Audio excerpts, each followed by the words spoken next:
So guys, আসসালামু আলাইকুম ওয়া রাহমাতুল্লাহি ওয়া বারাকাতুহু। যেখান থেকে আমাদের ভিডিওটি দেখতেছেন, অবশ্যই আজকে আপনাদের মাঝে নিউ ব্লগ নিয়ে আমি চলে আসছি কক্সবাজার। আর অবশ্যই এই কক্সবাজার নিউ ব্লগ পাওয়ার জন্য অবশ্যই অপেক্ষায় থাকবেন। আর অবশ্যই আজকে আমাদের থাম্বনেল দেখে বুঝে গেছেন যে আমরা কিসের উদ্দেশ্যে ব্লগ করতে যাচ্ছি। আর যদি থাম্বনেল দেখে আমাদের এই ভিডিওটি ক্লিক করে থাকেন তাহলে অসংখ্য অসংখ্য ধন্যবাদ। আর অবশ্যই কথা হচ্ছে যে কথা নয়, আজকে আমরা কক্সবাজার কোথা থেকে কোথায় যাচ্ছি সকল ভিডিও নিয়ে আমি হাজির হয়ে যাব, আমি বেলাল। আর অবশ্যই আমাদের পেজটিকে ফলো দিয়ে রাখবেন। অবশ্যই আমাদের থানা বাড়িয়ে তাহলে মূল কাজে যাওয়া যাক, লেটস গো। যখন আমরা গাড়িতে উঠছি তখন খুব আশা করছি যে খুব তাড়াতাড়ি আমরা পৌঁছাবো যে জায়গায় যাচ্ছি সেই জায়গাতে। তো এই দেখলাম রাস্তার মধ্যে যেই জাম, প্রায় আমরা 5 ঘন্টায় ক্লান্ততে পড়ে গেছি। ঠিক আছে, এত ক্লান্ত হয়েছি তা বলার মতন না। যখন আমরা এই জামটা ওভারটেক করে সামনের দিকে এগিয়ে গেছি তখন এই জামটা আর মনে থাকে না কেন। অপূর্ব সৌন্দর্য দৃশ্যগুলো সবুজ শ্যামলের দৃশ্যগুলো দেখে আমি অবাক হয়ে গেছি। তখন আমাদের গাড়িতে জামে পড়ে থাকা দৃশ্যটার মনে থাকে না, তখন অন্য ধরনের একটা ক্লান্ত মনে হয়, অন্য ধরনের একটা ফিলিংস মনে হয়ে যায় আমার। যখন আমি গাড়িটার টান দেখছি তখন আমার অন্য একটা আনন্দবোধ মনে হয়েছে। দেখেন পুরো রাস্তাই ফাঁকা, কিন্তু এই রুটঘাটে অবশ্যই হাইওয়ে রুটে আপনার হালকা পাতলা কোনো কোনো জায়গায় অবশ্যই যানজট থাকেই, স্বাভাবিক। সেটা স্বাভাবিক বলতে কিন্তু আমাদের তো ক্লান্ত হয়ে যাওয়ার জামে পড়ে থাকতে আর ভালো লাগে না। আমরা যখন একটা গাড়ির জার্নি করি তখন নিজেদের শরীরের ভিতর যে কেমন লাগে সেটা আমরাই ভালো বুঝি। দেখেন যখন এই গাড়িটা টান দিছে, টান দেওয়ার পরে একটা গাড়িকে আরেকটা গাড়ি ওভারটেক করতেছে, অসাধারণভাবে মনে হচ্ছে। আর যতই যেদিকে তাকাই মনে হয় এটা তো তাকিয়ে থাকার কথাই কেন। দুই পাহাড়ের মাঝখানে যে রোডগুলা দেখা যাচ্ছে এই রোডগুলা তো অসাধারণ হওয়ার কথাই, যেহেতু পাহাড়ের মাঝখানের রোডগুলা। আর তাই যতই যাব ততই আমাদের কাছে ভালো লাগবে। আর গাড়ি যখন ওভারটেক করে তখন আরও আনন্দবোধ মনে হয়, যখন গাড়ি টানে তখন আরও আনন্দবোধ মনে হয়। তখন মনে হয় যে সারাদিন গাড়িতে বসে থাকার ক্লান্তটার ভুলে যাওয়া যায়। দেখেন গাড়ির আশেপাশে গাড়িগুলো দেখেন, মনে হয় যে লাখে লাখে গাড়ি আসতেছে যাচ্ছে যাচ্ছে আসতেছে যাচ্ছে আসতেছে, অসাধারণ মনে হচ্ছে ভাই। যতই যাচ্ছি ততই ভালো লাগে। কখনোই ভাবতে পারি নাই যে এত সুন্দর দৃশ্য কক্সবাজারে যাওয়ার পথে দেখতে পারবো। আর এত সুন্দর দৃশ্যগুলা দেখার জন্য ভাই আমার মনটা জুড়িয়ে গেছে। আর আমার মনটা জুড়াবে না, আসছি কেন ঘোরার জন্য। আর সকল দৃশ্য কোথা থেকে কোথায় যাচ্ছি সকল ভিডিও নিয়ে আমি হাজির হয়ে যাব আপনাদের মাঝে। আর অবশ্যই আপনারা দেখেন এই হাইওয়ে রোডগুলা কত সুন্দর, কত সুন্দর পরিবেশ। যারা ভাই অনেকজনে বিভিন্ন জায়গা থেকে আসে কক্সবাজারে, যেমন ট্রেনে আসে। তো আমরা ট্রেনের টিকিট কাটার জন্য প্রস্তুতি ছিলাম, কিন্তু ট্রেনের টিকিটটা পেলাম না। তো ট্রেনের টিকিট নিয়ে বিষয়ে কথা বলবো। আমরা যতক্ষণ পর্যন্ত এখনো গাড়িতে আছি, গাড়িতে থাকার দৃশ্যগুলো আপনাদের মাঝে তুলে ধরি। দেখেন আমরা যখন গাড়িতে আছি তখন হাই রোডের এই ব্রিজটা, আমি যখন আরেকবার গেছিলাম কক্সবাজার তখন এর দৃশ্যটা ছিল অন্যরকম। আর এখন যখন আর কয়দিন প্রায় 1 বছর পরে যখন আবার কক্সবাজার আসছি তখন এর দৃশ্যটা আবার অন্যরকম হয়ে গেছে, মানে পরিবর্তনের কোনো শেষ নেই। আমরা তারপর এখন লাঞ্চে চলে আসছি, লাঞ্চ করব একটা হোটেলে ওঠার জন্য। আর এই হোটেলের পরিবেশগুলো আরো সুন্দর, অসাধারণ ভাই এই হোটেলের পরিবেশগুলো। তারপর ফ্রেশ ট্রেশ হয়ে আমরা খাওয়া দাওয়া করে আবার গাড়িতে আমরা উঠে গেলাম। গাড়িতে উঠে আমরা রওনা দেওয়ার জন্য প্রস্তুতি হয়ে গেলাম। হোটেলে খাওয়া দাওয়া শেষ করে এখন আমরা যাওয়ার জন্য উদ্দেশ্যে রওনা দিয়ে দিলাম। তো এখন আমরা চলে আসবো ট্রেন স্টেশন। এই যে ট্রেন স্টেশন চলে আসছি, এখানে এসে যখন টিকিট নাই শুনছি তখন আমার মনে হয় যে মাথার উপরে ঠাড়া পড়ছে।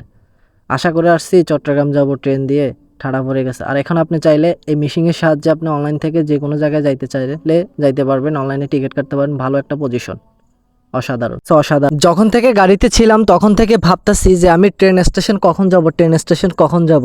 যখন গাড়ি থেকে নামার পরে টমটম উঠছি ট্রেন স্টেশনে যাওয়ার উদ্দেশ্যে, তখন টমটম থেকে নেমে আমি কি করব, আমি একটা দিশেহারা হয়ে গেছি। আমি কি ছবি তুলবো নাকি আপনার ভিডিও করব, না ছবি তুলবো না ভিডিও করব।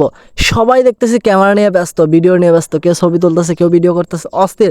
মানে দেখার মতন একটি দৃশ্য ভাই, যদি আপনারা না দেখেন কখনো বুঝতে পারবেন না।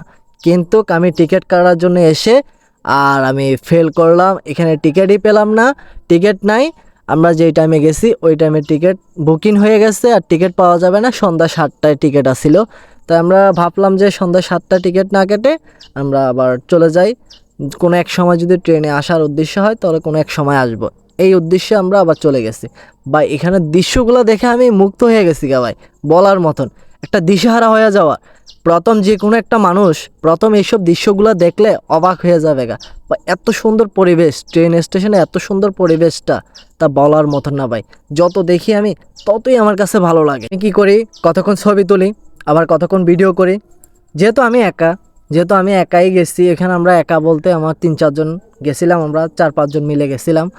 যেহেতু আমি একা, সেহেতু আর কি করব, কিছু করার নাই। আবার এখানে গেছি দেখার জন্য, কিন্তু এখানে এখনও ট্রেন স্টেশনের এখনও কোনো কাজ সম্পূর্ণ শেষ হয় না। তারপরে কতটা সুন্দর লাগতেছে দেখেন। আর এখানে আপনার ট্রেন স্টেশনে আসতে হলে আপনার অবশ্যই টিকিট কেটে এখানে স্টেশনে প্রবেশ করতে হবে, নাহলে আপনার ধরা খেলে জরিমানা হবে।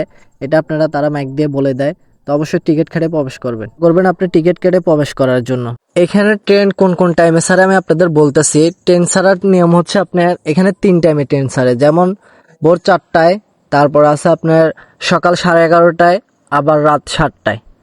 এই 3টা টাইমে আপনার ট্রেন পাওয়া যায়। কিন্তু অনলাইনে ভাই টিকিট অনেক বুকিং হয়ে গেছে, চেষ্টা করছিলাম টিকিট কাটার জন্য কিন্তু পাইলাম না, আন্তরিকভাবে দুঃখিত, অনেক কষ্ট পেলাম। পরে এগুলো ঘোরাটোরা শেষ করে চলে যাচ্ছি আমরা কক্সবাজারের উদ্দেশ্যে। দেখেন এই কক্সবাজারে যাওয়ার পথে ট্রেন স্টেশন থেকে বের হয়ে টমটমে উঠে আমরা যাচ্ছি সেই দৃশ্যগুলো দেখে আমি খুশি হয়ে গেলাম। দৃশ্যগুলো দেখেন মনে হয় কোনো একটা বিদেশে চলে আসছি, কোনো একটা দেশে আমি চলে আসছি। এত সুন্দর ফ্রেশ, এত সুন্দর পরিবেশগুলা, এত ভালো লাগছে আমার কাছে, অসাধারণ ভাই। আর এখন আমরা হোটেলে চলে আসলাম, এই হোটেল হিল কুইন। এই হোটেল হিল কুইনটা আপনি চাইলে হোটেল হিল কুইন গুগলে যে সার্চ দিবেন চলে আসবে। আপনি চাইলে অনলাইন থেকেও আপনি হোটেলটা বুকিং করতে পারবেন। যেহেতু আমি অনলাইন থেকে বুকিং করছি, অতি ফার্স্ট আমার অনলাইন থেকে এই রুমগুলো বুকিং করা। তো এই বুকিং দেওয়ার পরে এই রুমটাতে যখন এসে আমি প্রবেশ করছি, তখন এর দৃশ্যগুলো আমার কাছে অনেক ভালো লাগছে। আর এখানে ডেকোরেশনগুলো অনেক সৌন্দর্য লাগছে, অনেক ভালো লাগছে। ডেকোরেশনগুলো দেখার মতন একটি ডেকোরেশন করেছে, দেখার মতন একটি ডিজাইন করেছে। দেখেন অসাধারণ মনে হচ্ছে। এটা আমাদের রুম, আমি যেখানে ঢুকছি। আর এটা হচ্ছে বারান্দার সোফা আছে, টিভি আছে, আবার আপনার এক্সট্রা একটা খাট আছে। আপনি চাইলে সব কিছু করতে পারবেন। আর এটা হচ্ছে যে একটা পাকঘর। এই পাকঘরটার মধ্যে আপনি চাইলে রান্না করেও খেতে পারবেন। আর এটা হচ্ছে আপনার একটা ওয়াশরুম। আর চাইলে আপনি এই ওয়াশরুমটা তো ব্যবহার করে, ওয়াশরুমটা দেখেন কি সুন্দর ফ্রেশ। এই ওয়াশরুমটা দেখে আমি মুক্ত হয়ে গেছি।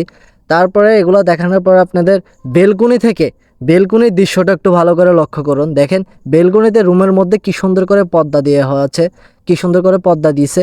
এই পর্দাটা দেখে আমি অবাক হয়ে গেছি। এটা কেউ ভাববে না, আমি প্রথম দেখে ভাবছি এমনি দিয়ে রাখছে, কিন্তু এটা যে বেলকুনি আমি কখনো ভাবতে পারি না। পরে পর্দা সরিয়ে দেখতেছি এটা বেলকুনি থেকে বাইরের দৃশ্যগুলো আরও একটু অসাধারণ মনে হচ্ছে, বাইরের দৃশ্যগুলো আরও একটু সৌন্দর্য মনে হচ্ছে ভাই। যত দেখি ততই ভালো লাগতেছে আমার কাছে এই হোটেলের দৃশ্যগুলো ভাই। এই হোটেলের দৃশ্যগুলো যদি আপনারা উপভোগ না করেন তাহলে কখনো বুঝতে পারবেন না। হোটেল হিল কুইনের রুমগুলো অনেক বড়, বিশাল বড়। আবার চাইলে আপনি যার কাছ থেকে যেরকম নিতে পারে, 3,000 টাকা আছে, 2500 টাকা আছে, 3,500 টাকাও আছে। হোটেলের ডেকোরেশনগুলো অনেক সুন্দর ভাই, আপনারা চাইলে অনলাইন থেকে বুকিং দিতে পারেন। এবেলা ঘুম থেকে উঠে যে বেলকুনির দৃশ্যটা দেখলাম, দৃশ্যটা দেখে আমার কাছে আরও অসাধারণ। রুম থেকে বের হয়ে যখন যাওয়ার পথে দেখলাম এখানে মোটরসাইকেলও ভাড়া দেওয়া হয়। আপনি এই মোটরসাইকেলগুলো নিয়ে আপনি যে কোনো স্পটে যেতে পারবেন। কিন্তু ওরা ঘন্টা হিসাব করবে, যে ঘন্টা হিসাব। আপনি চাইলে আপনার 1200 টাকাও আছে, চাইলে আপনার 1000 টাকাও আছে। কিন্তু এটা 3 ঘন্টা, আপনি 1 ঘন্টায় 300 টাকা করে ওরা নিবে। 1 ঘন্টা যদি 300 টাকা নেয় ভাই, আপনি নিজে চালাবেন, আপনি যে কোনো জায়গায় যাইতে পারবেন।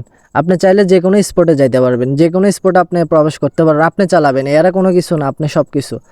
আর এটা শেষ করে, এটা জিজ্ঞাসা করে আপনার যাচ্ছি এখন বিক্সের উদ্দেশ্যে, মানে সাগরপাড়ার উদ্দেশ্যে যাচ্ছি। সাগরপাড়ার উদ্দেশ্যে যাওয়ার পথে যে দোকানগুলো দেখছি ভাই, আমার কাছে অসাধারণ মনে হয়েছে। দেখেন এখানে আপনি কি চাবেন, সব ধরনের আচার থেকে শুরু করে, জুতা থেকে শুরু করে সব ধরনের জিনিস আছে। তা আমরা অলরেডি বিক্সে প্রবেশ করে ফেললাম, বিক্সে সাগরপাড়ে চলে আসছি আর কি। সাগরপাড়ে আপনি চাইলে মোবাইলের কাভারও নিতে পারবেন, যেন আপনার পানি না পড়ে, সেই ধরনের ব্যবস্থাও করা আছে। দেখেন আমি যখন সাগরপাড়ে চলে আসছি, তখন এই দৃশ্যগুলো দেখে ভাই আমি এতটা খুশি হয়ে গেছি, এতটা ভালো লাগছে আমার কাছে বলার মতন না, এত খুশি হয়ে গেছি। আর তো দেখলাম ঘোড়া আছে, আপনি চাইলে ঘোড়া নিতে পারবেন। এখানে সব কিছু হচ্ছে ঘন্টা হিসাব। আপনি ঘন্টায় যত টাকা নিতে চান, আপনি যত টাকা ঘন্টা চান তত টাকাই পারবেন, কোনো সমস্যা নাই। কিন্তু বাট হচ্ছে যে আপনি ঘন্টা হিসাব করে নিতে হবে।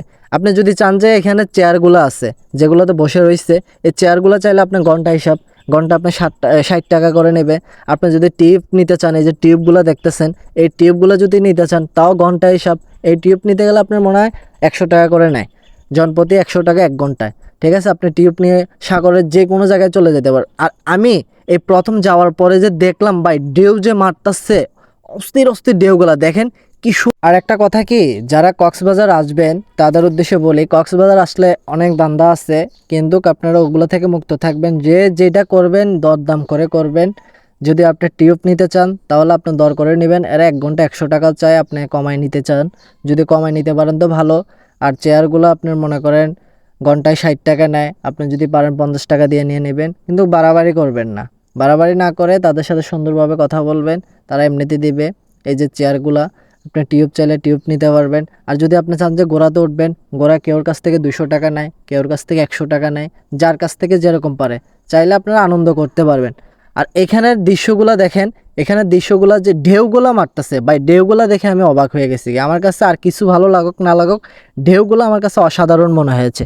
ঢেউগুলো যতই দেখি ততই আমার কাছে ভালো লাগে, ততই আমার কাছে মনে হয় যে আমি মুগ্ধ হয়ে গেছি এই ঢেউগুলা দেখে। আর ভাই যারা যারা কক্সবাজার আসতে চান, যদি কেউ চট্টগ্রাম থেকে আসেন, ট্রেনে আসলেও ট্রেনেও আসতে পারবেন। ট্রেনের বিস্তারিত আপনারা সম্পূর্ণ ভিডিওটি দেখলেই বুঝতে পারবেন ট্রেন কখন কোন টাইমে ছাড়ে। আমি তারপর আমার ডিসক্রিপশনে দিয়ে দিব ট্রেন কোন কোন টাইমে ছাড়ে, ঠিক আছে, আপনারা বুঝতে পারবেন। আর যারা কক্সবাজার আসতে চান হোটেল বুকিং করে আসবেন, যেহেতু এখন হচ্ছে ডাল সিজন। এখন আপনারা যদি হোটেলে উঠতে চান হোটেল পাবেন না, অনেকজনে কষ্টে পড়ে যায়। তাই সবার উদ্দেশ্যে বলতেছি ভাই, আপনারা হোটেল আসলে আগে অনলাইনে হোটেলটি বুকিং করে নেবেন, নাহলে কষ্টে পড়ে যাবেন। যেহেতু এবারে দেখলাম যে এত ট্যুরিস্ট আসতে বলার মতন না। আর এটা হচ্ছে আমাদের রাত্রের দৃশ্যটা। আমি একটা জিনিস অবাক হয়ে গেছি ভাই, আমি যখন দিনের বেলা আসছি তখন কিন্তু এই যে দেখেন এখানে চেয়ারের নিচে পর্যন্ত পানি চলে আসছে। তারপর আপনি বিকাল টাইমে যখন গেছি পানিটা কোথায় নামে গেছে, মনে যেটা একটা জোয়ার আসছে। এই জোয়ারের অবস্থা খুব টাইট হয়ে গেছে, পুরো মনে হয় 3 মিনিট আমি হাঁটছি, তারপরেও এখানে সাগর পাড়ে যাইতে পারি না। মনে হয় যে ফুল 3 মিনিট আমি গড়ি ধরা 3 মিনিট হাঁটছি, তারপরও পাটটা খুঁজে পাই নাই। ঠিক আছে, তো সবাই ভালো থাকবেন। নতুন ভিডিওর জন্য অবশ্যই আমাদের পেজটিকে ফলো দিয়ে রাখবেন, আমাদের চ্যানেলটিকে সাবস্ক্রাইব করে থাকবেন। ভিডিওটি ভালো লাগলে অবশ্যই শেয়ার করবেন ভাই। সবাই ভালো থাকবেন, সুস্থ থাকবেন। আসসালামু আলাইকুম।